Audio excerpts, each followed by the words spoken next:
Number 47, Notre Dame.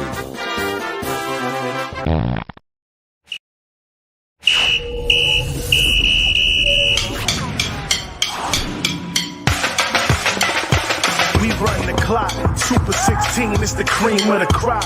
College football, time to hit, don't stop. You're adding this guy. Just another go dome with the courage, heart, skill, and will. Bringing you the best 16, serving up a plate for the football fiends. Ranking the best 16 college teams. Football fans, it's the show of your dreams. Ain't no bias, Chris Zorich breaking truth. Traded in the golden helmet in the past for a suit. With the tape, never lies, college ball, he's a stoop. Ranking the top 16, not the top 32. I don't mean to cut you off like a Zorich jersey, but you ain't really grinding unless the jersey dirty. Hit the running back like a Mack truck behind the 30-yard line. It's game time, my team riding off the sideline. You look at Chris like this with a fact checklist, going over college teams like a 50 scientist. Steve streaking from his head like in his playing days. Super 16 polls on the show straight away. It's the FBS, the best of the best from the ACC to the SEC.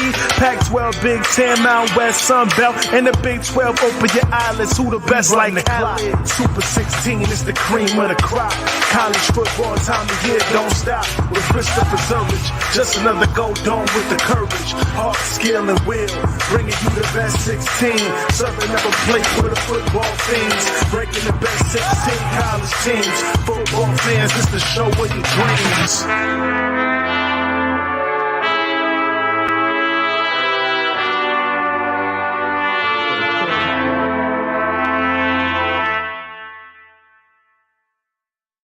Hello, everyone, and welcome to Week 14, which is actually the last week of college football, except for December 10th, which is going to be Army-Navy. But other than that, this kind of wraps up the season, which means we have our final poll, and we have an interesting comparison against the College Football Playoff Committee's poll, but we'll get to all that later. I'd like to thank the Football Writers Association of America and also the National Football Foundation for allowing us to present and give you our Super 16 all-college season.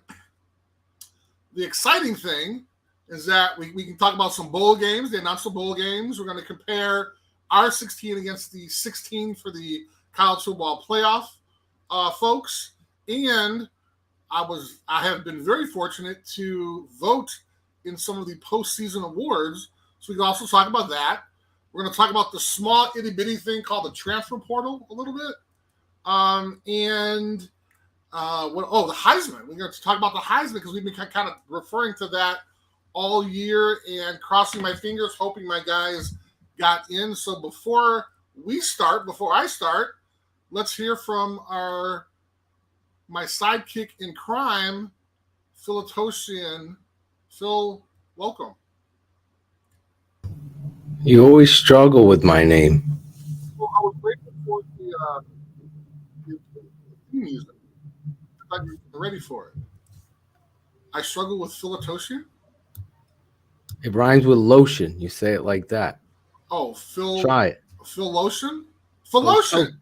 O toe and a shin. O toe shin. O toe shin. Give me my theme music, Chris. Yes.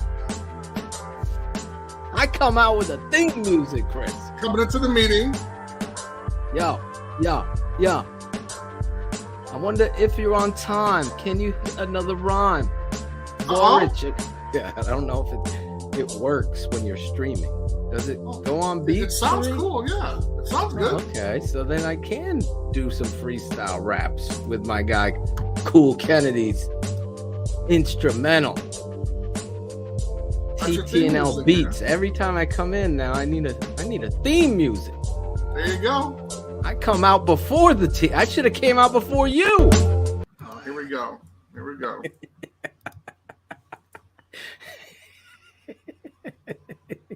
How about those bears?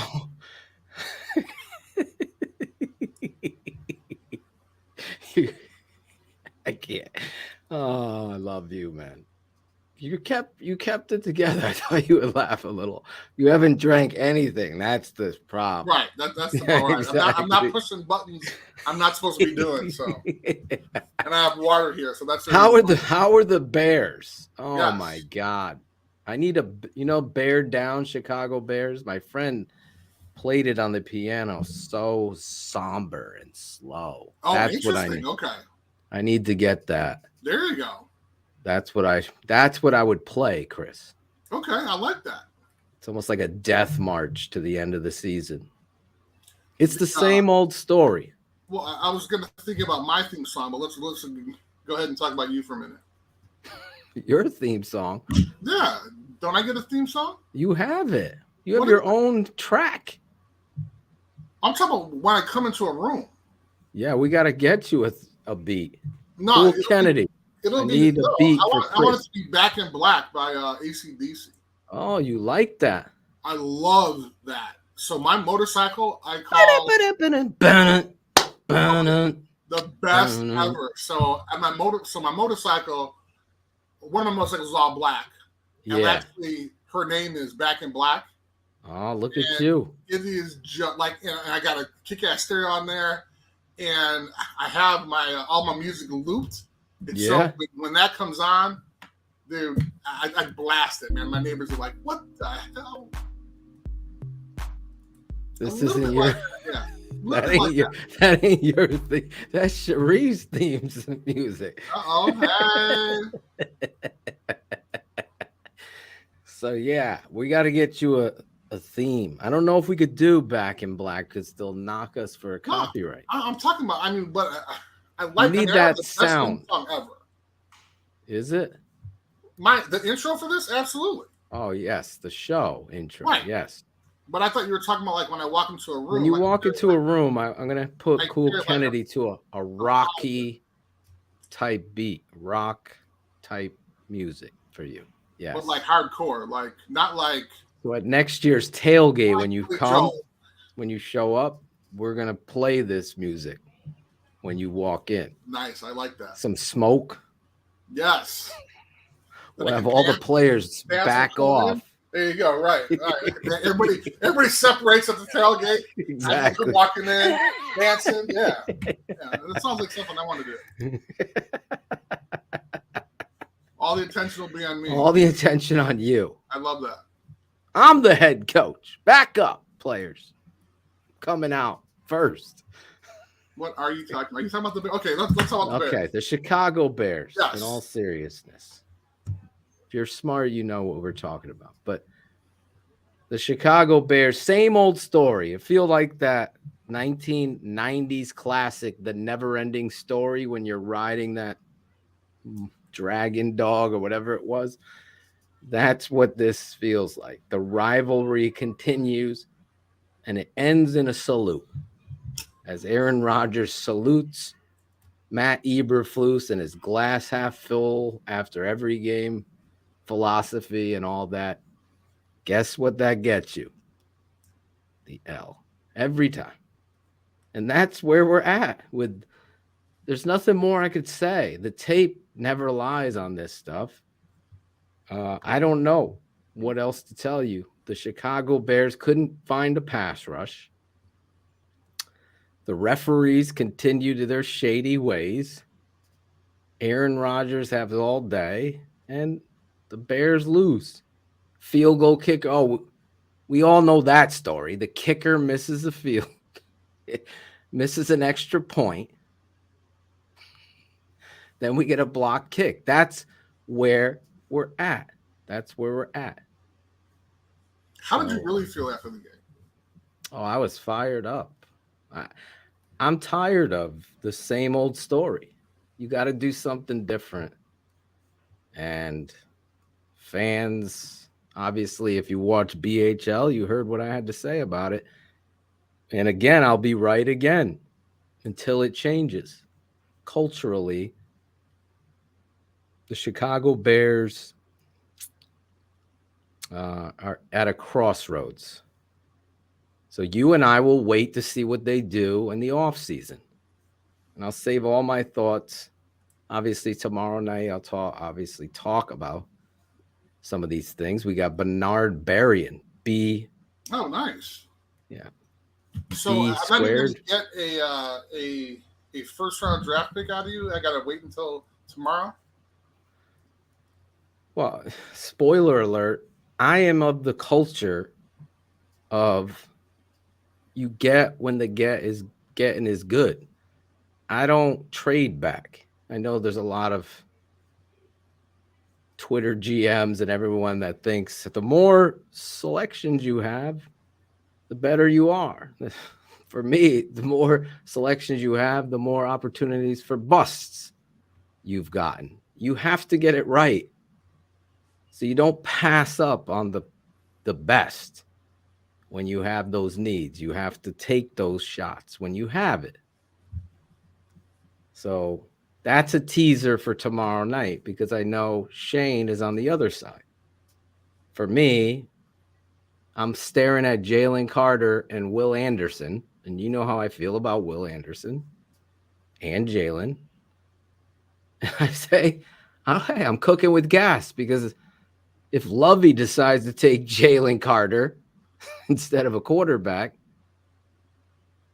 then I still got Will. So I'm in great position. Bears will trade an extra 3 picks, and pick a guy. No, I'm kidding. That was Ryan Pace. Could have sat there and had Trubisky, right? But anyway, that's where we're going now. We still have 4 games. That's the crazy thing, Chris. But I have a lot to say about Justin Fields and the haters of him tomorrow, and I'll talk about it. But the Bears, again, to the Packers, it's the same thing. The refs, the field goal kicker, missed opportunities galore, a terrible offensive game plan, players not making maniacal play. Like, when's the last time we saw a championship effort out of everybody on the field for the Bears? Like, people are diving for catches. Right.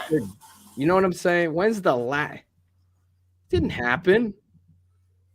Hasn't happened. You and I know that's about a culture. It's about getting the best out of your players.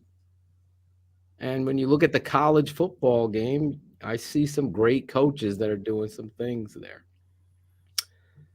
And I'm just telling you, the refs play a huge role in it. I shared a TikTok. I didn't share it with you today, Chris. The refs gets caught on camera, on mic. Saying, okay, let's just give it to. No way, really? He backs up, then he back. And I'm like, this is the shit that goes down.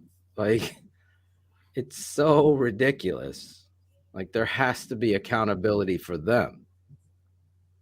Because we've seen it too many times. I mean, a face mask right in front of the ref, it's not called, but it's just tap Aaron Rodgers the wrong way. It's a flag. That stuff's got to stop. You fought for so long to get this kind of equality in the game. Right. Right. Now, what are you doing? Now you're cheating. Now you've got gambling involved. Mm-hmm. So now you have to make these questions. It's not cool. It's not cool. And Cherie probably has a game. All I know is what I've shared. That's it. The never-ending story. And that's where we are with the Chicago Bears. Are you happy with another loss to the Packers? I think the end-all, be-all is the salute for me. He just stood there to the fans, saluted you like, thank you. Thank you for your service. Thank you for letting me continue to own you. And that doesn't sit. That's why I would have those freaking guys, like crazed animals. Every freaking play would matter. You're screaming. You give everything you got. The season's over. This is the one game. People laugh at that stuff, not me. Because at the end of the day, we only get one life and you only get 17 of these every year. It just seems to be that your most embarrassing losses tend to be last second to the Packers, error to the Packers, Randall Cobb wide open against the Packers on fourth down. It's over and over. Gotta fight back, man. That's it. There's nothing, no more to say about it. So there were no chairs or tables turned over. There were no chairs thrown, or at my house. Smashed TVs. Yes. I don't smash TVs. Okay. I get fired up.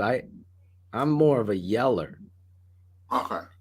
I will yoke like somebody up if they're getting in my way, or it's third down. I'm at the stadium and Johnny and Jimmy are sitting their asses down eating fucking cheese fries instead of standing up cheering on fucking third down. Then I get fired up. What are you here for? It's the same thing as those. They're there for the cheese fries. People that leave at halftime. Like, why did you come? Like, just, you're here for the experience. We'll see, Coach E, Morgan, Getsy, this whole crew. First year, Chris. We're going to see how they improve. What are your thoughts on them, Chris? Well, it's beyond frustrating, and the part that I just don't understand is this a repeat from last year or the last year's coaching staff? But more importantly, I mean, what's going on in that locker room? I mean, how are those guys feeling? And are they blaming each other? Are they pointing fingers at each other? Or are they saying, why can't we win? And lastly, the idea of kind of playing the Packers, right? And I grew up in Chicago, so for me, it was a little bit more of a rivalry. And I think I mentioned this before on one of the shows. When I was there, they were just acting like it was just another game. Right. And, I just didn't understand it. My first Green Bay game, I remember Walter Payton getting thrown over the bench. I remember Jim McMahon getting slammed. I remember all that stuff. Right. And for me, it was a huge game. And so for us to kind of see what happened, at this point, you lost the locker room, I think. And how do you as a coach go out there and kind of get them fired up to play these last four games? And, somebody in the coach's ear or the GM's ear saying, hey, we got to be careful here. We want to make sure that we're number 2 in the draft pick, which I think is utterly disgusting, but that's just my opinion. So you think they're just sitting there content? How can they not be? But this goes on again. Why you hire a guy who's an assistant coach? That just talks. I just feel that when we look at the organization as a whole, what's the level of expectation? If you pay for somebody who is an assistant coach versus a proven coach that has won some games, won some Super Bowls, then you kind of get what you pay for, unless you're trying to get somebody on the up, on the come, and say, hey, this is going to be great in 3 years from now. Because do you want to be, somebody's guinea pig as a first year head coach? Do you want them, do you want to be the organization where they learn?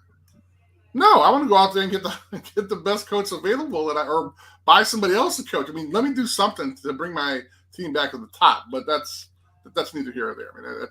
They obviously already hired them. So yeah, we're gonna see. Again, I'm gonna give Eberflus obviously more than 1 year, but to your point, it goes and follows the same path of somebody. And I said this with Nagy, learning to be a head coach on the job of the Chicago Bears. This isn't Jacksonville. This is the charter franchise. Right. And I'll say this, and you correct me if I'm wrong. I feel as though there's an issue with George McCaskey facing off with alpha men that are going to bring a character of no nonsense to the stage, to the table, that might not sit well with him. Bruce Arians, Mike Ditka, Rex Ryan, that kind of personality, Jim Harbaugh, that personality you saw. And I'll say this again, you saw when he confronted Olin Kreutz's situation, right? And how he said, well, Olin, and take it with a grain of salt.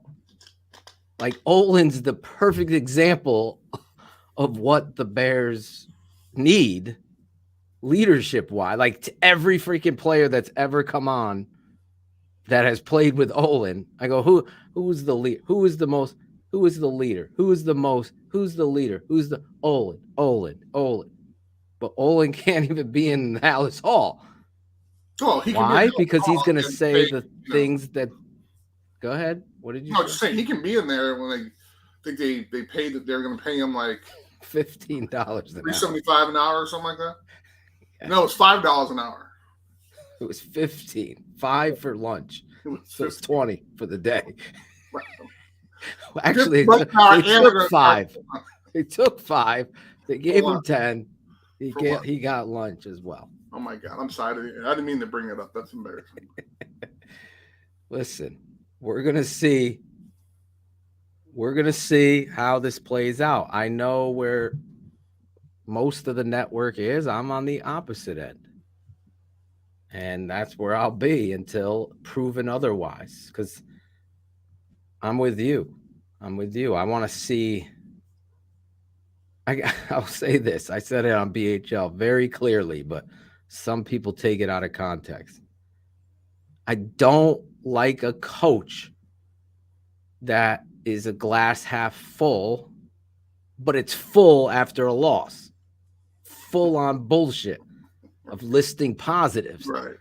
That, to me, isn't going to ever get it done. It's a huge red freaking flag. It's like in the ocean at night shooting out a freaking flare. That's how bright it is for me. No one wants to hear the positives on how great you were in the first quarter. In the second quarter, you had a great drive. It ended up with a field goal, but we got down there, we scored. Nobody wants to know that you were winning 19-10 and lost in the fourth quarter. No one wants to know those positives. Right. They want to know that you're going to fix this. Right. That's it. And the last person that wins a presser will win a Super Bowl, blah, blah. I'm not talking about press. I'm talking about setting a standard of what the expectation is. Right. That's it. That was easy. Let's talk college football. It was. You always get me going. You always get me going. I have to. You're my soulmate, my brother from another mother. You know. Hold on. Give him his theme music. Yeah. I hate music, man. Chris Zorich, the championship weekend. What a weekend. Crazy. Were you getting nervous like every team was going to lose? Well, first of all, I said on this show last week that although there's going to be some good games, we got to be careful because at least one team is going to lose. Right. At least one. I did not know it was going to be two. Two Utes. Two Utes. So the games we are referring to, of course. Do you think it was fair that USC gets bumped out of there? Dude, we're not even there yet, man. We have to go through the 16. We got to talk about. Okay. Man, we got to say, man. All right, let's go through the 16 quick. There's a script. Yes. Let's do it quick. On the script. The script. I'm in. Ready. 16. Number 16, UCLA. this is fine because they did not move. They were 16 last week, and this was from beating Cal, which was the previous week. So nothing really changed here. We can go to 15. Number 15, Oregon State. Okay, that was real quick, wasn't it? Wow, that was super quick. Okay. They bumped up. They did. So here's the thing. Here's the crazy thing about this. Beavers. The bad thing is that Oregon, so they beat Oregon for the Oregon bucket or whatever they play in the state of Oregon, right? But Oregon bucket. Here's the scary thing. We had Oregon, I think the highest they were like 5 or 6 or something like that. Yeah, you had them at week. 5. I mean, they were, and we loved us some Bo Nix. Bo Nix. We're big fans of Bo Nix. He was actually at Auburn and got new life at Oregon. And now they're not even in the Super 16. Why? Because Oregon State beat them. Hey, are you kidding me? How about them Beavers? Are you kidding me? This is ridiculous, man. They deserve theme music too. It was a crazy year. Oregon State doesn't have Phil Knight money. How are they beating Oregon? They're going out there and they're blocking and tackling, Chris. Apparently. That's how you do it. And I don't know if you know. Then they score more points and then that's how they win. Okay. Gotcha. Yeah. Gotcha. All right. I wasn't sure how they're doing that. I was hoping the Bears would follow suit. Ho! Hey! We can go to number 14. 14 as I upload Chris Zorich's new theme music. Number 14, Tulane. Uh-oh. Their first appearance. Yes, first appearance ever. Where's Baylor at? Wow. I think Baylor's number 47 now. So, Tulane, they're in the American Conference. Actually, they wound up beating UCF. And it's kind of interesting because UCF is going to be one of the teams that are going to the Big 12 in 24. Yes, how about them Utes? But we got to wait because we're not there yet. Damn. Ricketts was calling it for weeks, though. You got to give him his credit. Hey, absolutely. Tulane, no one had Tulane. Yeah, no one had Tulane in the top 25, let alone top 16. Tulane. It's an amazing year for them, but Darnell Mooney's the only one who had him on his Mooney's 16 poll show. See? God bless them, though, man. I'm excited for them, and they're the only American Conference team that actually made it in the poll this year. There you go. Tulane. Let's go to number 13. Number 13, Florida State. Florida's up one position from last week because they beat Florida, but again, they didn't play recently. But the exciting thing about this is, who knew, right? I mean, we all got excited after they beat LSU, and then they kind of had a couple of misses during the season. But I didn't know that they were going to be, they're going to finish 9-3, which is amazing. They're turning it around, that program. They are, and hopefully someday Miami will, and then we'll have a chance to see that rivalry again. Florida State is like the southeastern version of USC. You're better with them in. They're like evil. Yes. Your evil empire down there at one point. They just beat people. What is that? They bring the horse out and they throw the spear down. They start the game. Yes, that's awesome. It is awesome tradition down there. So it's good to see them back. What about number 12? Number 12, Washington. Now, they wound up staying at 12 from last week because their game they played, they didn't play last week, but they played the week before, and they were able to play Washington State. And of course, they beat them. This is what they're supposed to do. The big brother's also supposed to beat the little brother, which Oregon did not hear. They didn't listen to this year. So, and I'm surprised because Washington, I think they're, what are they? They 9. I think they're 10 no, they're 9. Are they? I think they're 9-3, right? Washington? Yeah. Just ask Cherie. Washington. She knows. Washington. Oh no, they're 10-2. 10-2. 10-2. Oh my And who God. they lose to? Arizona State, which lost they're to Coach. moving up That's in Georgia's crazy. bowl. And then they lost to UCLA. So that's amazing. So they're 10-2, but they're moving up. But I think they had a great year this year, considering. Let's look at 11. Number 11, Penn State. Now, this is the first team we're going to see like this. Penn State, although they beat Michigan State 2 weeks ago, last week. I miss you, Penn State. Unfortunately, they had to drop a little bit because we've had so many latecomers doing their thing. Doing that thing. Okay, there we go. So they're down 3. You know, they beat Michigan State. However, they're going to have a great ball game they had a chance to see. They didn't have a good season. I know, it's weird. It's weird. It's the weirdest thing, Chris. It feels and once again, they're 10-2 as well. They're 10-2. It feels like they were 6 and whatever. Right. I mean, It's imagine how they feel, right? They are like the cousin's cousin. They're the ones that they're eating outside for Thanksgiving. Exactly. They're not even inside the house. They're outside in the patio. At the little kids' table, outside the house on the deck, in the cold. Craziness. It is absolutely craziness. But yes.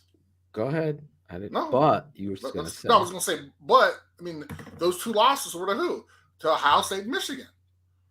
So, that's the Big Ten. People sleep on the Big Ten.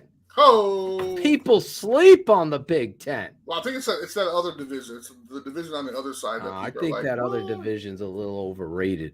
I'm just keeping it 100 with you. Here we go. Okay, we aren't there yet. Let's go to 10. Let's go to number 10. Number 10, Clemson.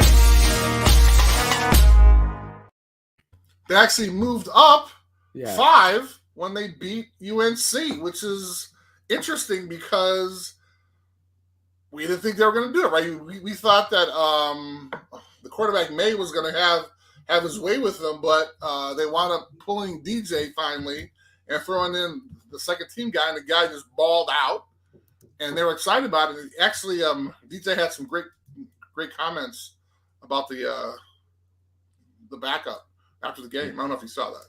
I didn't see it, but did you see DJ? He announced. I did. Okay. Which we'll is talk about it later because I think we have a portal section that we're going to talk about if we can listen to the. It could be a footnote here in the Death Valley. Number 10, Clemson in the ACC conference, the Atlantic Coast Conference. What about number 9, Chris? I like number 9. Number 9, Tennessee. Oh my God, Tennessee. I mean, how excited were we about them? Lost those rough games down the line. They want to beat the crap out of Vandy. However, they had to go down 1. They went down 1 because again, it's getting to be a battle kind of when you look at the top 8, the top 9 teams. So they're going to have a great year. They're going to be going to a good bowl game. I got to find out what bowl game they're going to, but we can talk about that later. Let's go to number 8. That was your theme music, but every time I play it, it like drowns you out. I don't know why. I was waiting for the door behind you to open. I thought somebody was going to come in. Yeah, it was supposed to be you. Oh, your doppelganger. My doppelganger that you showed me. Bullets found a doppelganger. No, that probably was not. That was not. That was absolutely not. That was absolutely not. Number 8, USC.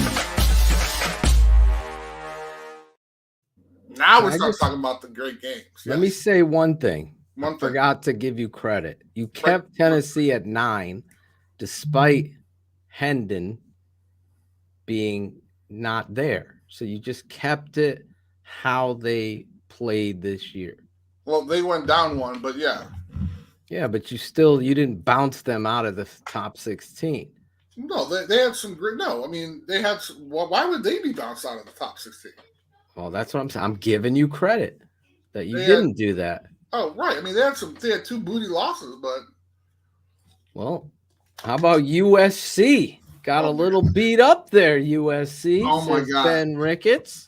so let me see. So you have a chance to first time ever you're going to be in the college football championship Final Four, and Can you imagine losing that game? dude, that game, man. You can't lose that game, bro. Now, and it's so hard. We've talked about this before in the past. It's so hard to beat a team twice in 1 year. How much do you lend it to Caleb getting hurt? I mean, they were kicking ass before he got hurt. So, I mean, to blame it on the fact that he had a pulled hamstring. Took away his ability to beat him. Okay, so Playing devil's advocate here. Okay, so should our quarterback sit on the bench then or something? I mean, Trevor Siemian comes in, it's a different offense with Chicago. Well, I don't know, but didn't he have an injury before the game? I don't think he did he? I think he did. Listen, You're talking about the quarterback for the Bears, right? Oh yeah, I was just using it as an example. Justin Fields goes down. Okay. Bears ain't winning.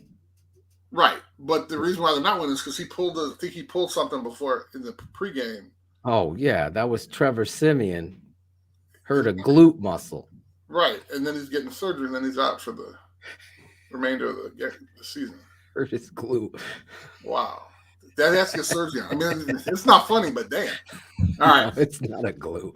I'm just kidding. Anyway, but this kid, though, took away a big part of his. So USC fans watching this, they have an argument here. Like the guy was hurt. He couldn't move. He tried to tough it out like Justin Fields. Okay, so what's the argument? Then do we need to stop the game, or we need to pull our quarterback? The other team needs to pull their quarterback. What? Or is that just an excuse, or what? I get it. I'm throwing it out there. Okay, so if he was healthy, they would have beat Utah.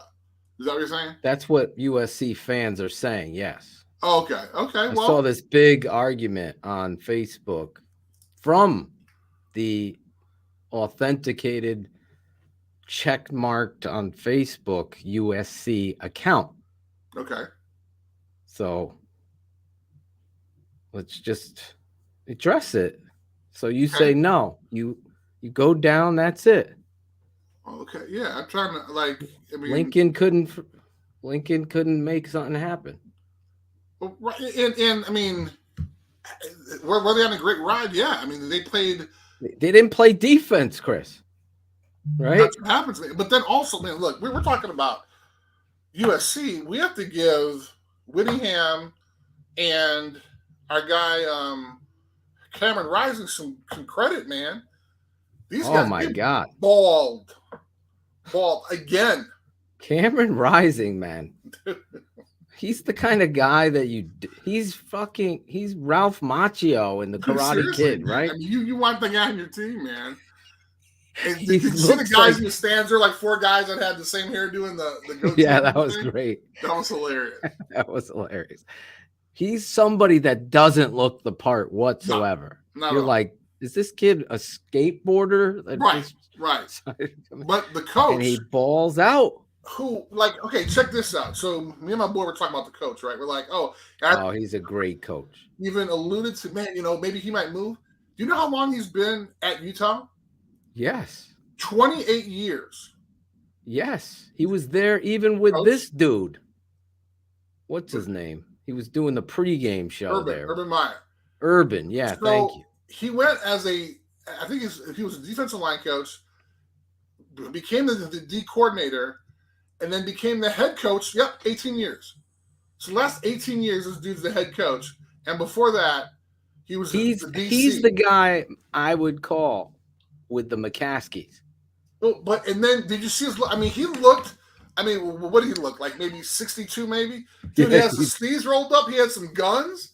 I was like, damn, dude, this dude looks good. Did you hear when I loved when he goes, well, They're going to the playoffs. They got the Heisman winner. They're going to beat us. Might as well do it. No, that's what we love. That's what we love. Bring it on. That's my guy. 2 He times. ain't hiding there. 2 times this year. He ain't hiding. He ain't hiding. They're the underdogs, and they beat SC. So every year, honestly, when I watch college tape, this isn't blowing smoke. Utah is one of the best coached defenses you'll see on tape. They're DBs. They're always in the right positioning. They're aligned correctly. They tackle. So that was the difference. Credit to Kevin Wood as well for saying it. Well, USC didn't tackle. He was the former. Well, hold on. So the head coach at Utah was a former linebacker at BYU. Ben knows the whole story, man. That's awesome. How about that, man? I mean, you just knew that this dude was he's just a hard ass, man. Yeah, I like him a lot. And like to stay in one place for 28 years, dude, he ain't going nowhere. And he's going to win you some games. See, I would fly him out of there. Exactly. Get him in Chicago. That's not going to happen. Sorry. He's not going to give up that beautiful location. Let's all right. Go to number 7. Number 7. Here it is, ladies and gentlemen. Number 7. TCU. Stop the press. Stop the press. Timeout. People are going to hate me for this. What are they talking about? Number 7. What the hell's going on here? They should be number 4. They should be number 3. Or like the College Football Playoff Committee thinks, they lost the game. Let's just keep them at 3 like we were before. Are you fucking kidding me? They lost the game. Make Chris a believer. Make him a believer.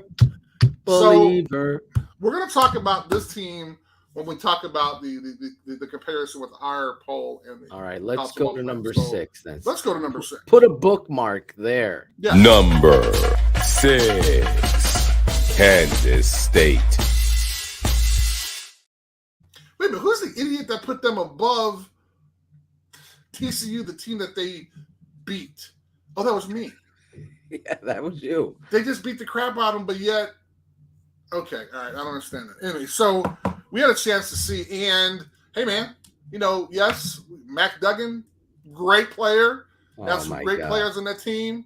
That running back for Kansas State, though, that little short dude, little Vaughn, rocking it. Deuce Vaughn, rocking it, man. Love that kid. I love his height. He's got. Hey, I'm a fan. Got the best number.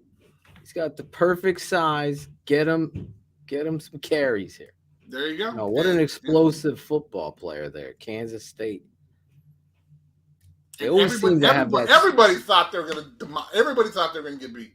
Listen, I got to keep it 100. I thought that was a touchdown. I don't know how it wasn't challenged or looked at. Mm-hmm. I went from loving Sonny Dykes to hating Sonny Dykes in a matter of 2 minutes. Like in different text messages. Because first was, oh my God, he's the best coach ever. I love this guy. And then all of a sudden, I hate this guy literally within minutes. I go, how do you get to the goal line and not get Duggan the ball and just powered it? 2 quarterback sneaks, win the game. Goodbye. No, I'm like, what? I couldn't believe it. Amazing. I couldn't believe it. Okay, the first time you get stopped, you don't even go crazy. I would have went ape, you know what. Right. You got the Dallas scoreboard. The kid reaches the ball. I put a video on my Instagram. I'm like, there's no way. Look, the ball's over. He's not down. They didn't look at it. Okay, I lose my crap on the sideline. He doesn't. He runs it again with this. I'm like, is this Nagy and Getsy? Like, what are we doing here? Oh, my God. So, yeah, TCU. Kansas State, credit to you.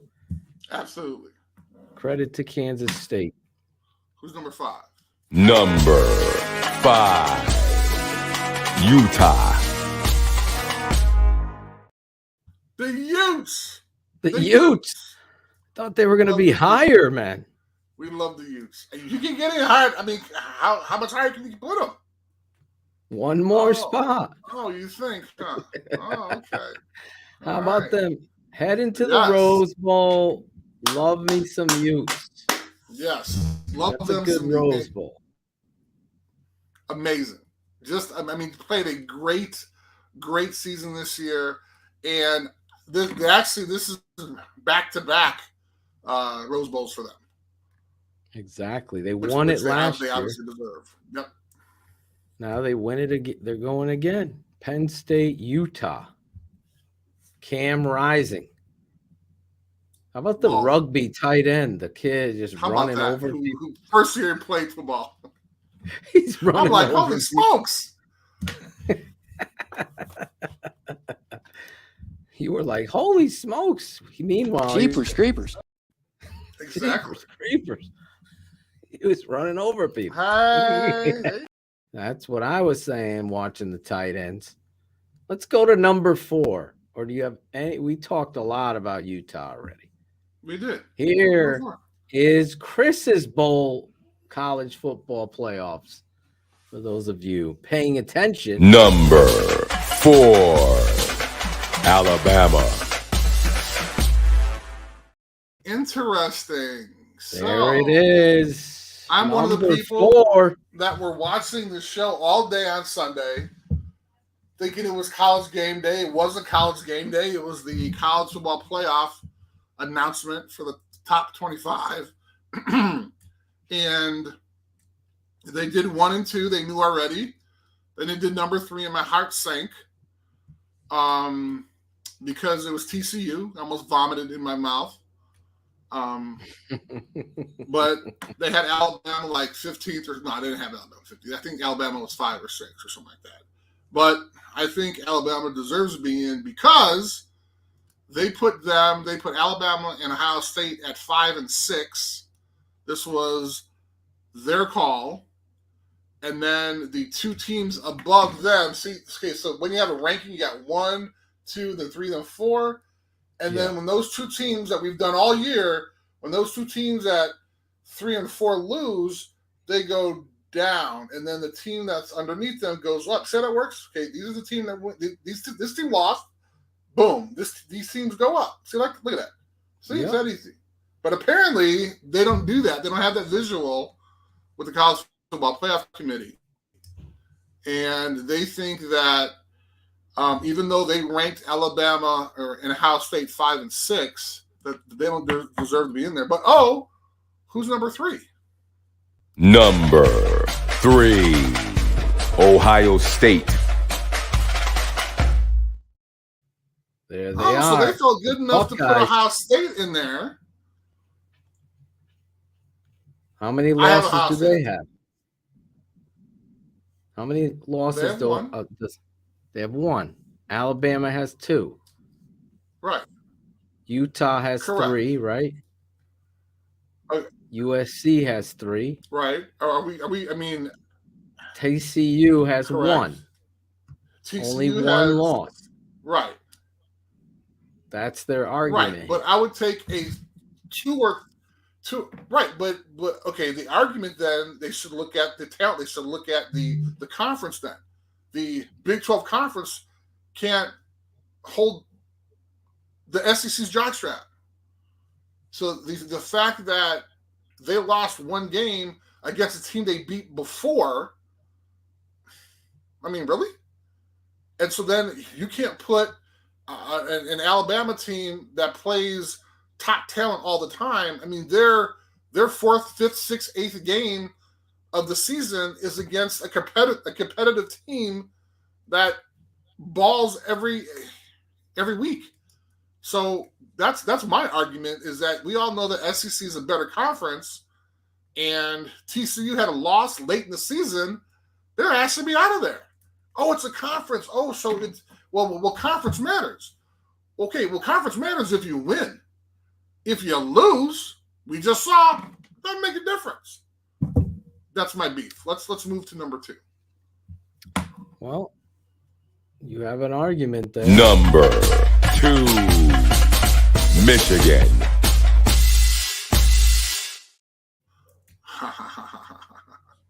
There they are. How about this? How about the fact that Jim Harbaugh he had to renegotiate his contract in the beginning of last year? How about that? There was talk of them trying to get him out of there. You know how you and I felt. Did he beat Ohio State last year? He beats Ohio State this year. I mean, that AD has to be crapping in his pants right now. It's like, how much is he going to ask for? Kidding me? I'm just glad he didn't go to the Vikings. I didn't know he was asked. Yeah, he was there. Oh, that's right. Oh, yeah, right. That's right. About. Right. And people are like, what the hell is he doing? He's like, why isn't he in Chicago? That was you and I. Right. Well, we all know why he's in Chicago because he's a competitor. And but he's a former head coach. See, had he never coached before, if he had never coached in the NFL before, they would have jumped on him. But he has head coaching experience, which means he's going to cost more. So they're like, eh. So what do you just stay there? I just have a quick question because someone will say it. John Fox in that theory. Correct. And so that was my only mishap, so to speak, since who's the head coach before Ditka? Oh man. Abe Gibran? No, it was somebody else. Rockney? The hell was the dude's name? He Hallis? was there. No? Huh? Hallis? No? What's it Hallis? Okay. So Hallis had head coaching experience, George. You're not gonna hire your own grandpa? However, if you look at let's say Armstrong, there it is. There you go. Okay. So and I think Armstrong was an assistant. So I didn't even know who was an assistant before Armstrong. But so from Armstrong, so let's just say from 1980. Let's just say 1980. Yeah. So 1980, you hire all assistants except for one hire who's a head coach in the CFL, but he was an offensive coordinator in the NFL. Which Trestman. Was Trestman. Yeah. And then after him, you hire Fox. Nobody wanted Trestman, right? And that didn't work out. So you hire one coach since 19 freaking 80 that had head coaching experience, had NFL head coaching experience. Are you kidding me? There you go. Do you want to win? I mean, what does that say? He was not a head coach. Oh, he was definitely not a head coach. He was definitely not a head coach. That was the big Jim Harbaugh. Jim Harbaugh took Stanford, turned that program completely around, then goes to San Francisco, who was in the Bears' shitty doldrums, and brings them to a Super Bowl with a guy that they won't even let in the league. Think about it. Twice. Oh, my God. It was so easy for me. That was his dream. It's his dream to be the Bears coach. Oh, my God. Millhouse. He can't retire soon enough. Will George toughen up? Listen.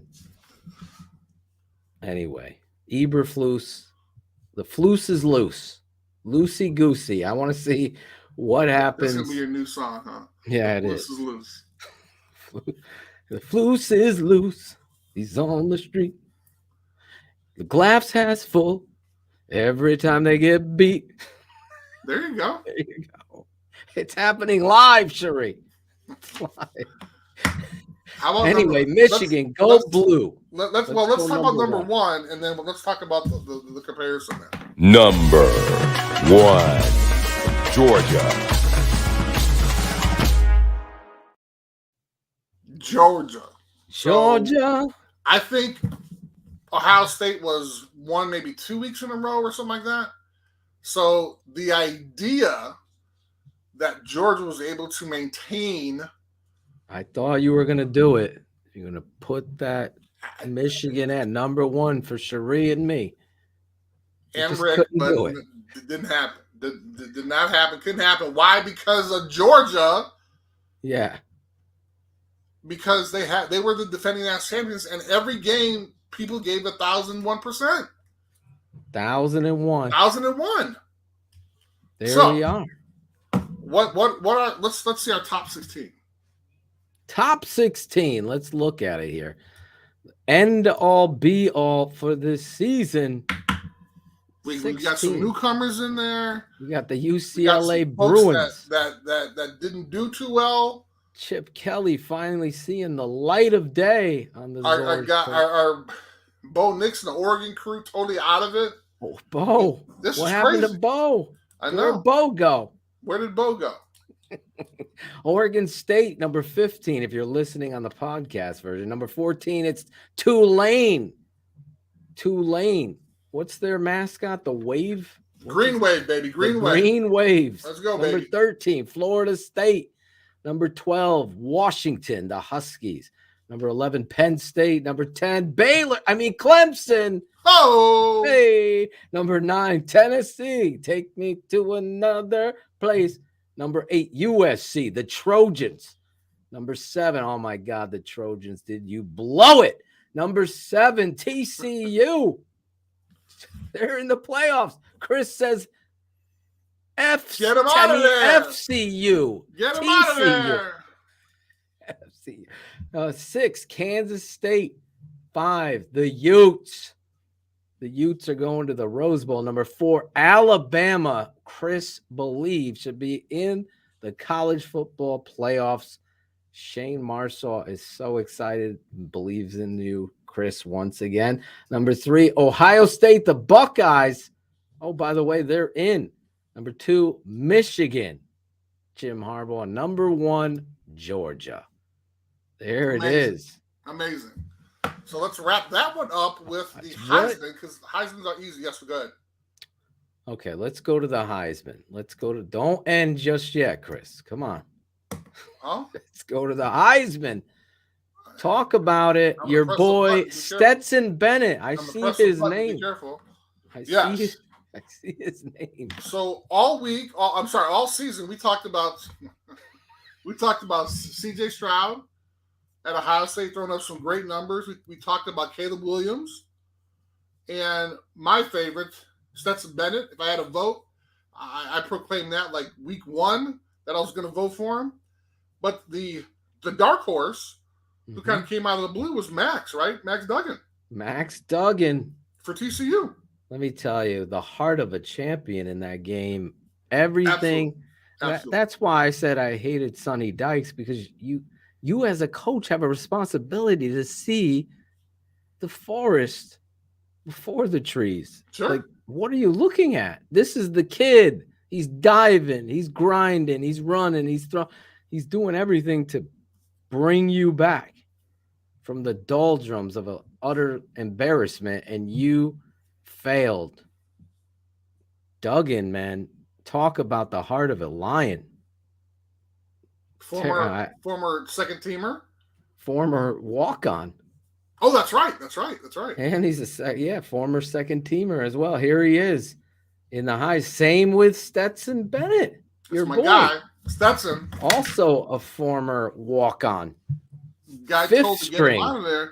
So how 7th about this, string. Man? So all week, people have been kind of dogging him because he's 25, and so people are like, he's balling against 19-year-olds. He should be able to. And I'm like, well, whoa, time out. Y'all, whoever said that about him doesn't understand the story. They don't know. God. I mean, for those of you who might not have heard me talk about it all the time, I mean, this dude went from walking on at Georgia to going to being basically not kicked off the team, but told to go, went to a junior college, played there, came back. They still told you there's no spot on you there's no spot on the team for you, but he was a third-team quarterback, so they needed him. So, okay, fine. Doesn't play at all. Last year, gets in the game. Well, I'm sorry, not gets the game, but about halfway through the season, started to play more, and then took him to the national championship. And then even then, people were like, okay, all right, goodbye. Stetson's like, no. I have a 6th year because I was in school during COVID. Let me go take this. That's the reason why I'm 25. I'm going to come back for another year. And guess what? Exactly. Not only is he back in the national championship hunt, which is extremely hard to do, as we've seen, he's now in the Heisman. He's in the Heisman. The freaking Heisman. Dude, his we story love us some is Bryce Young, But Bryce Young had some great stats. He's not even in the top 4. Not even in the top 4. And then you get Caleb Williams did very well. I'm sorry, go ahead. I'm sitting there watching it, looking at this, and Caleb Williams, I would have given the Heisman to. That's who I would give the against Heisman. Notre Dame. Are you talking about now? Just or? Through his whole season, I felt like he obviously just did some amazing things with no defense. Mm-hmm. He's winning those games. But your points here about these guys willing games, Duggan, Bennett, and then Stroud. For me, I don't know. I think out of the 3 of them, Williams is the best. 4 of them, I mean. Williams is the best, but he's only if I was a GM, Williams would be the choice for me as a quarterback. But I would tell him he couldn't paint his nails or any of that shit. At least tell him that's not happening here. That's not happening in the NFL? No. But as far as where these guys' stories are and how they've played, I don't think anybody should overlook what Stetson Bennett, and this is where people get stuff confused. They look, well, Georgia's got all this talent without looking at the point guard that's delivering the mail every time when the team needs it. He's made the plays and delivered the football there. Right. So it's hard to go against some of the points that you made. And this is the guy that everybody was handing the Heisman to me is the last one I would give it to is Stroud. I think Justin Fields was a better quarterback all day than Stroud. But that's my opinion. Well, but it's amazing here. I mean, you look at other schools, and even let's say Ohio State. I mean, Justin Fields leaves, first-round draft pick, and okay, we got C.J. Stroud coming in. He's in the Heisman. I mean, what is Ryan Day doing there, or what's in the water that allows you to have these top-notch quarterbacks in college that are competing? My God, Ryan Day is. That's another reason why I love Harbaugh so much. When he took that shot at Day, saying, "Yeah, anybody can inherit that and win there." It's like there's plenty of talent there. You have to look at the culture that you're building, and it's night and day. How about that? Oh, between Michigan and Ohio State. Vote. If I had to vote, yes. Oh my God, I really love the stories of Duggan and Bennett. Duggan's heart showed me so much because I haven't really watched a lot of TCU, but I really came away so impressed with him. But I'd have to give it to Caleb Williams. Okay. Caleb Williams would be the best. Like watching a bunch of USC games, this dude put some throws on tape that you can't even believe. Oh my God. When he played against Notre Dame, I think they had a graphic. There one where he ran 83 yards to gain 11. Yeah. And so, he is a great athlete. And oh, by the way, he's a sophomore. So exactly. He's got another year. It's crazy. However, I think he learned that karma is a bitch sometimes. So you probably not want to put your opponent on your fingernails anymore because that was tough. That's like the Bears doing the Super Bowl shuffle and then losing. Right. You can't do that. Right. Exactly. I mean, that would be that would be the worst. The Bears shuffling crew, shuffling on down, doing it for you. We're so bad, we know. Oh, we lost the bowl. That's it. Right? That's literally that don't work. Right. The fact that they won and kicked ass doing it made it even. I mean, the biggest thing you'd all, ever it's all see. part of the lore. Absolutely. Exactly. It's all part of the lore. And they All did right, it so way now- before the Super Bowl. They filmed that, as Yes. you know. Yes. So now let's just take a brief look at the top 4 of the college football playoff. So at number 4, they have Ohio State. Number 3, they have TCU, 2 Michigan, and 1 Georgia. And our poll had 4 Alabama, 3 Ohio State, 2 Michigan, 1 Georgia. And my argument was they talked about how important. Well, first of all, my argument was that they felt that Ohio State and Alabama were 5 and 6 a week ago. Right. And then you have your number 4 team, who was TCU at the time. No, I'm sorry. You had USC lose. 4. They're out.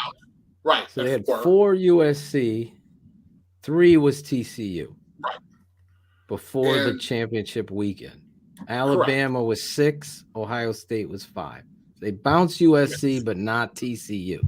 Right. So Ohio State's able to move in, but not Alabama is where you've drawn the line.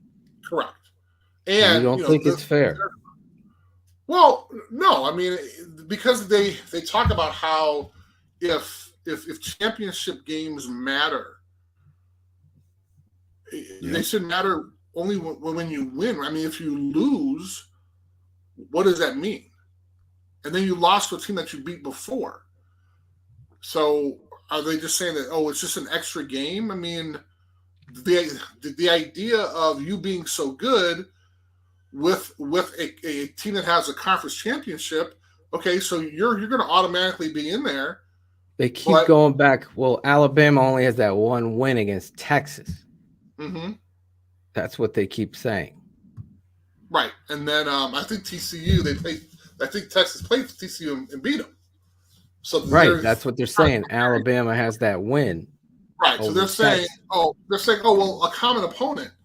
And it's like, dude, bullshit, dude, because before they played Texas, they had to play Auburn, or they had to play Tennessee, or they had to play Mississippi State, another great team.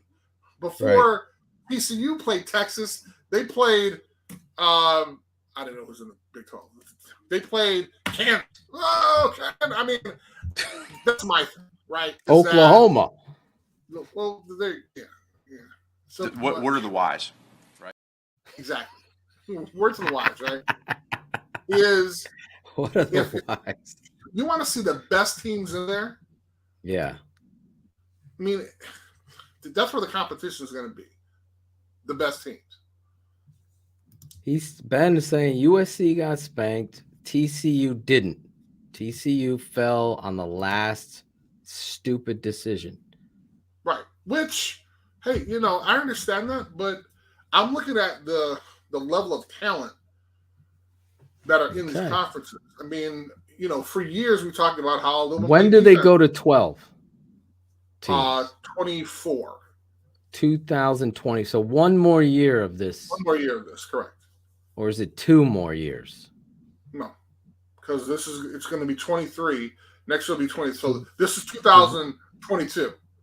Okay, but look, so 2022 season, the championships played in 2023, January. No. So is it just 1 year? Technically, from what you're saying, yes. Okay, that's what I'm trying to decipher.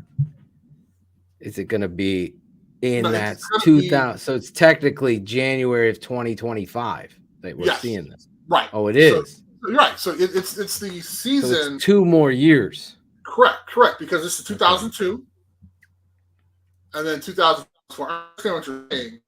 Yeah. But it's the season of. The season of 2024.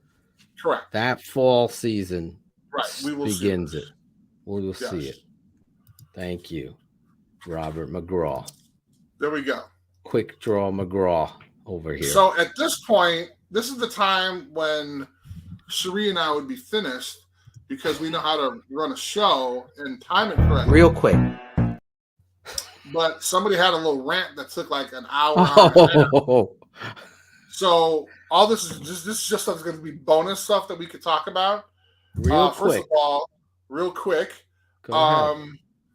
I think I sent you this earlier today, but because I am a part of the Slurpee Bowl.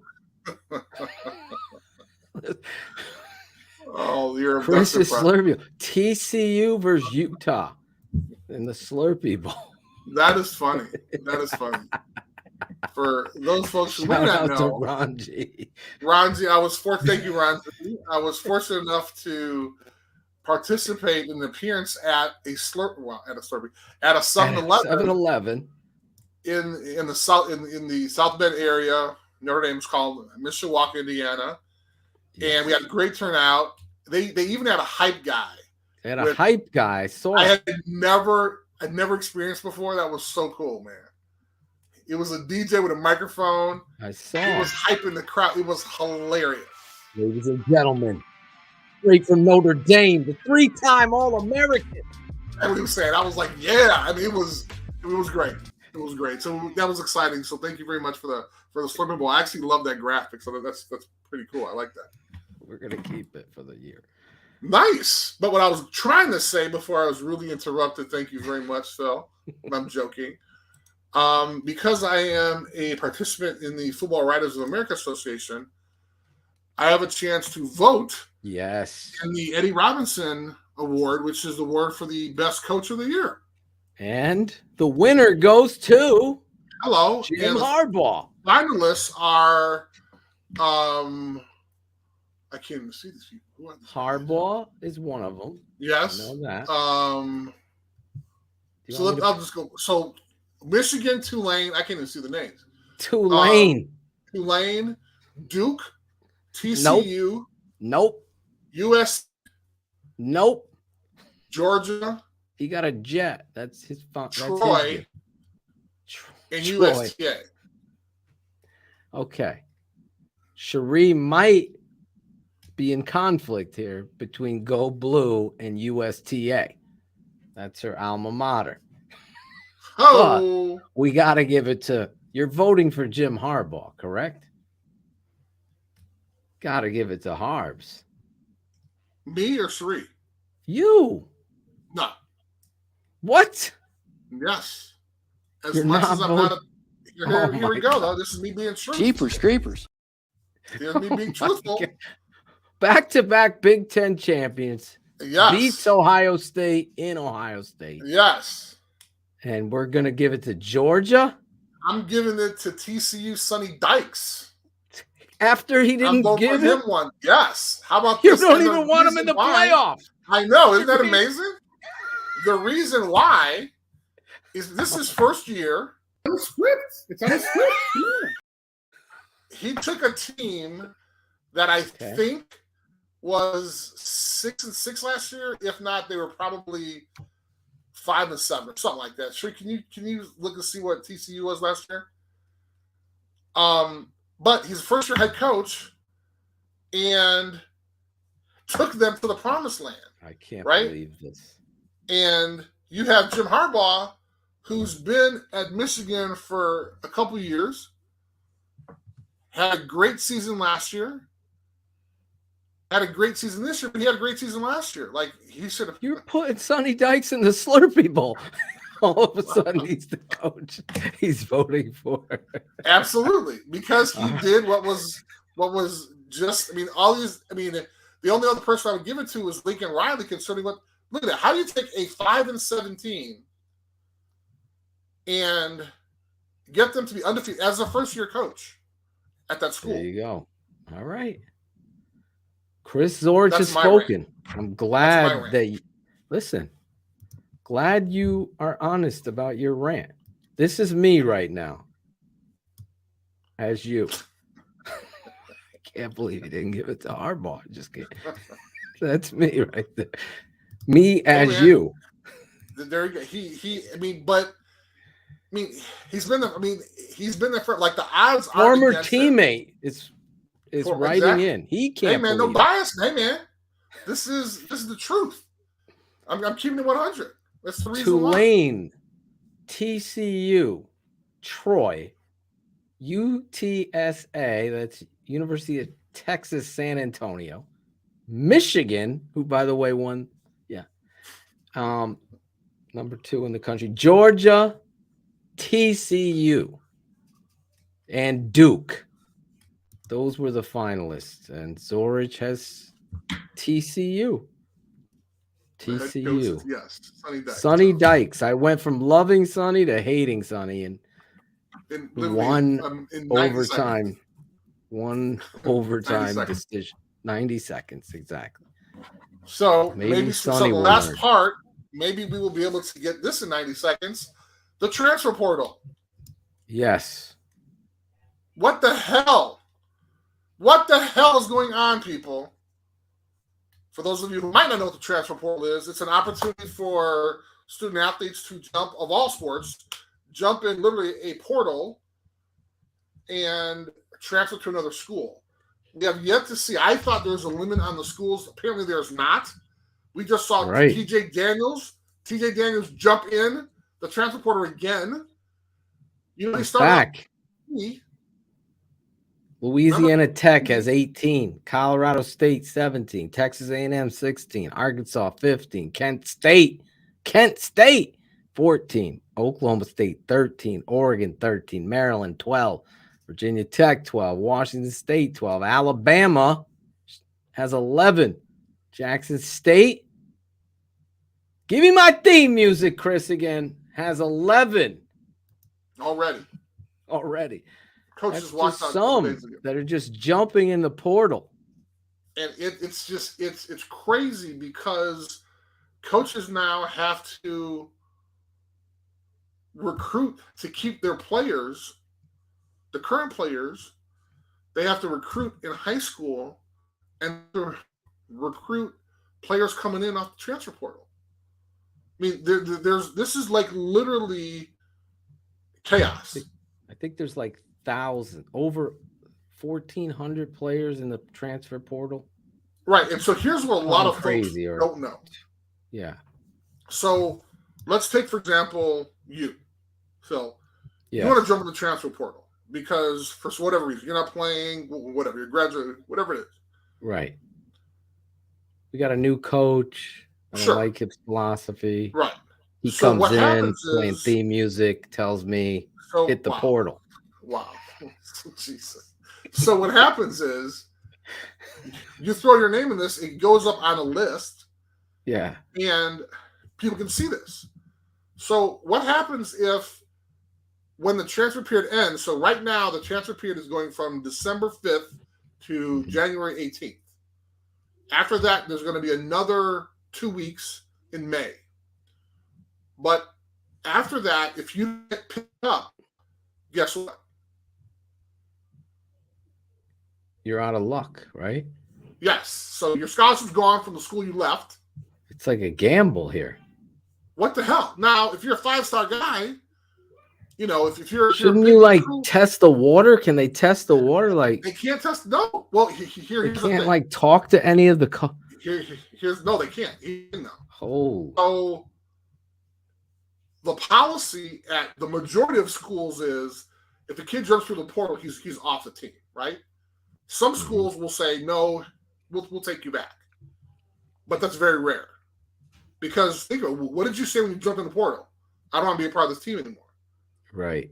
So it started in 2018. At that time, I was the head coach, I was the athletic director at Chicago State University. And we had a kid on our basketball team. Our basketball team wasn't that great. Hello. That's not my Chicago State gear, but okay. He was on a basketball team. He jumped in the portal. Yep. And we told him, or he was aware that if he does this, like he's not going to be like he can get treatment if he's injured, but he's not going to be part of the team. And when the semester's over, your scholarship's gone because you left. Sure enough, what happened? He didn't get picked up. He came back to the coach and was like, "Hey, can I come back?" So this is the kind of the dirty side of the transfer portal that people don't know about.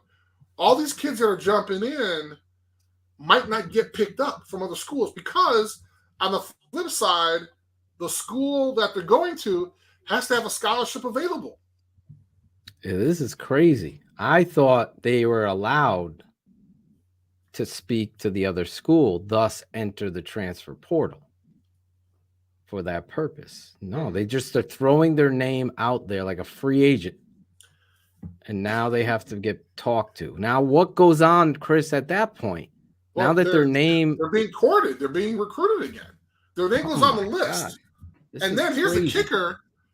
Per NCAA rules, you're only allowed a certain amount of transfer portal, except... No, you can get as many as you want. Take, as we saw with Mel Tucker and Michigan State, right? I mean, he wound up getting like, I think 25 or something like that, which was the most at the time. And he went from a terrible team the year before to, being like 5th or 6th or something like that in the country. And now you see what happens. But anyway, each Division I team has 85 scholarships. So that 85 scholarships, I mean, every team has that. You have to count for that. So a lot of teams are doing this. They're telling kids, hey, that aren't successful, that may not play. They're like, hey, you might want to think that portal because, you aren't a chance here. But what they're not saying is, I can't kick you off the team, but I'm going to make it, it's going to be terrible for you if you stay. So 9 times out of 10, a kid's going to leave. Yeah, it's a tough situation. But you throw your name in that portal, nothing's guaranteed, except for the big name players, right? Right. But or the coach that's leaving, like Lincoln did. Right. And now you're seeing Dion do this. He's already got his quarterback. There's no competition. Here's your quarterback. Oh, but we're going to have a whole different story. So we have to earn it. Right. We're going to see these things happen because there's going to be coaches fired and hired as well, right? Coming up too. Absolutely. And then here's the scary thing is, like, I would love if Sports Illustrated, USA Today, or somebody did like kind of in-depth look at the kids that didn't get picked up. Yeah, we need to see that. I mean, I agree. Where are they going? Are their parents paying for them to go to another school? I mean, are they feeling financial aid out again? I mean, think about this. Think about this weird thing. You have no advisor in this situation, especially a young kid who is pissed off because they're not playing. So therefore, having a guy who's 18, 19 years old, and I don't even remember what the hell I was doing at 18, 19. You couldn't give me a decision like that. Because I wanted to go home after my freshman year. My mom was like, stay your ass to school. Right. So, if I had my druthers, I'd have packed my little Army duffel bag up and went home because the school was too hard for me. I stupidly tried to pursue a rap career instead of continuing. There we go. See? I mean, so at that age, now you're asking them to, and we're not even going to approach the NIL issue, but now you're talking about going to different schools. And that's the sad part, is that all these kids out there aren't going to get picked up. Is the kid from Notre Dame going to get picked up? The quarterback? Who knows? Who knows? How about what you shared with me tonight? The kid from North Carolina. Well, there's a possibility. Is that a rumor? I know, exactly. We weren't sure if it was real or not. But it just goes to show you that, well, here's a perfect example. The kid who won the Bolitnikov last year was at Pitt. Went to USC. He went to USC.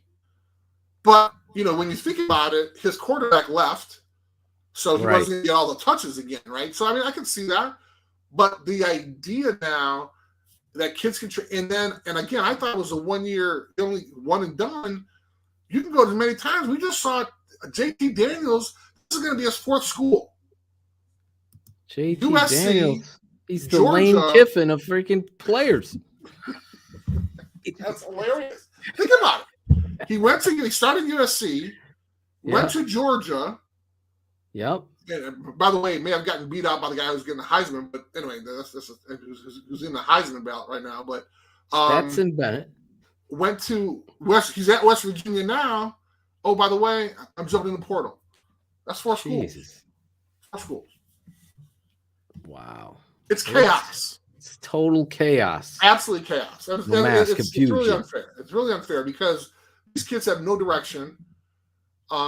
Even if your parents went to college, this shit is so complex that, I mean, it's crazy. Even if your parents are athletes in college, right? I mean, oh, I was an athlete, I understand. No. It's so crazy because, I mean, what type of advice are you giving your kid if the coach calls them in and says, hey, think about this. You're a sophomore. Crazy. You didn't play your freshman year, okay? I mean, who does, right? I mean, not everybody plays their freshman year. So your second year, you're getting ready. You put on, 10 pounds maybe, working on a weight room, getting good food in you. You're busting your butt. You're competing now for the possibility to maybe play your junior year, right? Right. And your coach calls you in his office and says, hey, you're not in our plans. You might want to jump the transfer portal. Exactly. There's no room on you. And let's hope that maybe you can go back and talk to other coaches that were maybe after recruiting you in the past. Yeah. Who knows? The other thing is, Chris, this goes against the politics in some of these schools where kids that are busting their ass and the coach isn't giving him a fair shot. So this was put in place to help kids that, because coaches were getting fired and doing whatever they wanted to do for bigger money, bigger deals, leaving maybe a HBCU team and going somewhere else to coach. Now you have the opportunity to protect yourself as a player and go somewhere else because the new coach don't want you. Right. So that's what this was set up for. And now it's becoming a loophole that JT could just jump from school to school and find a new place to play.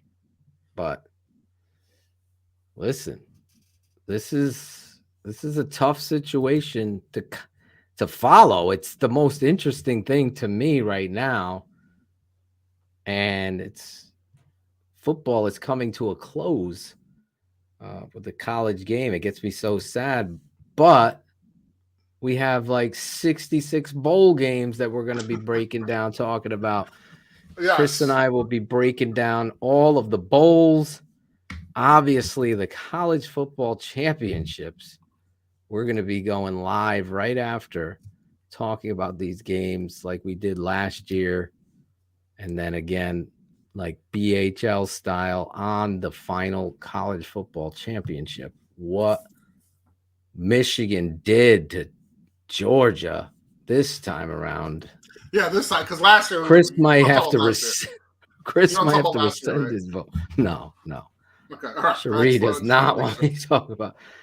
Can Ohio State beat Georgia? That'll be a conversation. I just want to say one more thing, Phil, about the whole transfer portal thing. Sure. When coaches are recruiting kids, right? So let's say you get a 4-star guy, let's say a receiver, as a freshman. And he's obviously going to want to play.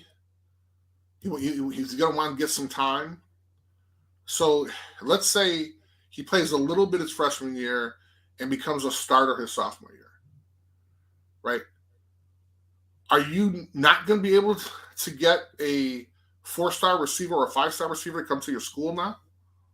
Because this kid theoretically is going to be in there for the next year. We're talking about junior. He can leave after the junior year. So now you have to go to the transfer portal to find guys who want to come in to your team. I mean, the whiteboard that's in the coaches, not the team meeting room, but in the coaches meeting rooms, where they got everybody's name on the board and what their position is and what year it is. You might as well just like throw a bomb on that whole thing, right? Because it doesn't matter anymore now. Because your sophomore guard who you have there, or the junior guard who played this year, who started for you this year, you just saw that his name was in the transfer portal. You didn't even freaking know. So now you got to take that. I mean, it's crazy. It's total chaos.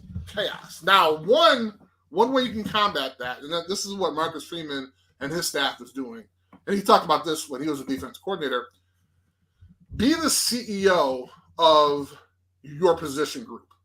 Okay, so the head coach, he told them as a defense coordinator, he said, hey, I want each position, linebackers, defensive back, D-line, I want you to know everything about these kids. I want you to know their parents' names. I want you to know when their birthdays are. I want you to know everything, because that's going to give you the relationship Exactly. that you're going to need, right? And so now, if things, and also with that, you're being honest with them, right? At that point, right? If you know the kid's birthday, his parents and stuff like that, you're going to feel good about that. If things aren't going right, you're going to explain to them what's going on.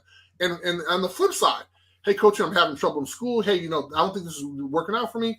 You're able to have that dialogue. And this is what Marcus talked about, was having that relationship with your players. So now he became a head coach, and he still has that philosophy.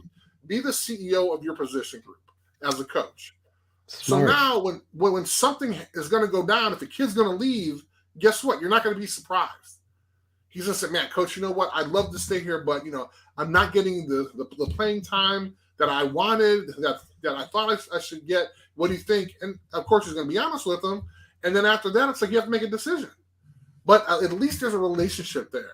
And I think oftentimes what you hear is some of these coaches are just hearing it for the first time when they're seeing it on social media. It's crazy, man. It's a crazy situation that has faded college football. The Final Four for Zorich looks different than the Final Four that is going to occur.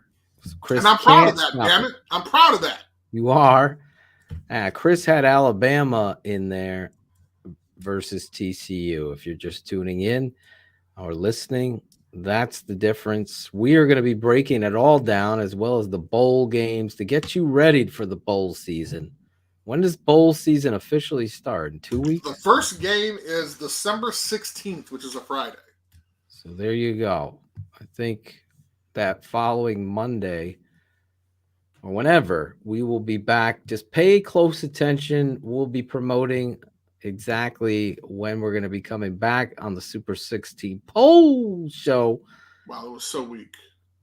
I'm not finished. I'm sorry. Still in my thoughts. You did it. You were like poll show, so I thought you were like doing it. No. We got more. Sorry. Gary, where are you? Wow. Anyway, so we'll be back just paying attention. We definitely will be breaking down the championship games, and we'll do a kickoff show to bowl season. That bowl sucks, probably the 16th. Oh, come on, man. You got some What bowl is that? What haven't is gone it? to the bowl game yet. What bowl is it? Let's find out who it is. Is it University of Tennessee, Texas, San Antonio? Oh, be nice. No wonder that's why. no fair, Cherie got fired up. Hey, that's listen, terrible, man. I'm You are sorry, just Cherie. so mean. But that Terrible. Monday Terrible. night after that game, Terrible. Chris and I will be back this weekend. Army Navy. I'm telling you Yes. right now, you got to watch it. If you had never been, you have to go once in your lifetime. If you've served or have had family served in the military of any sort, it is an experience, I can tell you, that goes beyond anything I can put into words. It's that emotional. It's so fundamentally sound. Obviously, they like to run the football and run the option game, and but the rivalry and the pageantry and the pregame of it, that'll be this weekend. Make sure you turn on your notifications and never miss out on any shows. Tomorrow we'll be live. Tonight they're going fantasy live coming up here at the top of the hour. Claudio Ivan and Chris Jackal keeping it fantasy. That'll be coming up next. Tomorrow night we got former Bears wide receiver B twice, Bernard Berrien will be joining us to talk about these Chicago Bears. What does he think of Justin Fields, Eberflus, and a look back at his time with the Bears? And that's where we'll end it. Hold on. You asked go ahead. what the first bowl was. I just found it. It's the Bahamas Bowl on Friday, December 16th. Miami of Ohio versus UAB. Okay. I'll be not watching that, probably. Wow. You are so mean. I'm just So mean. keeping it 100. So mean. Maybe I'll watch it with you, Chris. All right. We should do a live texting back and watch. forth. Can we do a live watch of one of the bowls, me and you? Sure. You know how hard that's going to be? Yeah. I tried. Oh, dude. I tried. It was real quick. I was able to. So obviously you're not allowed to kind of show the games on television. So right, you can't show it. NBC replayed the 1989 Orange Bowl on Peacock. Or no, maybe I forgot if it was on regular NBC or Peacock. Anyway, I was able to do a Zoom call with 30 former players just to kind of talk. But the idea was, hey, let's have a good time, and you get a little cocktail, whatever. Yeah. And I was going to do 15 one half and 15 the other half. Phil, it was a shit show. I could only imagine. It was, dude got drunk. Oh my God. Dropping the F-bomb. We had. It was hilarious. Then you had guys who wanted to hang out with the guys that are on like the second half of the game. I mean, it was ridiculous. I tried. It was hilarious. Yes. Hilarious. I'm sorry. Well, two of us, I think, can handle it. At least I can handle you. After your third drink, though, we got to differentiate fair enough. Red buttons. We just got to differentiate the. Thank you for reminding me. I appreciate that. Well, listen, we'll be back to talk about all of the stuff. Transfer portal, the Chicago Bears. If you're just new to this show, I love doing this with Chris each and every week. You got to thank the National Football Foundation and the Writers Football Association of America for sponsoring this, and everybody. Chris Zorich working so hard and diligently.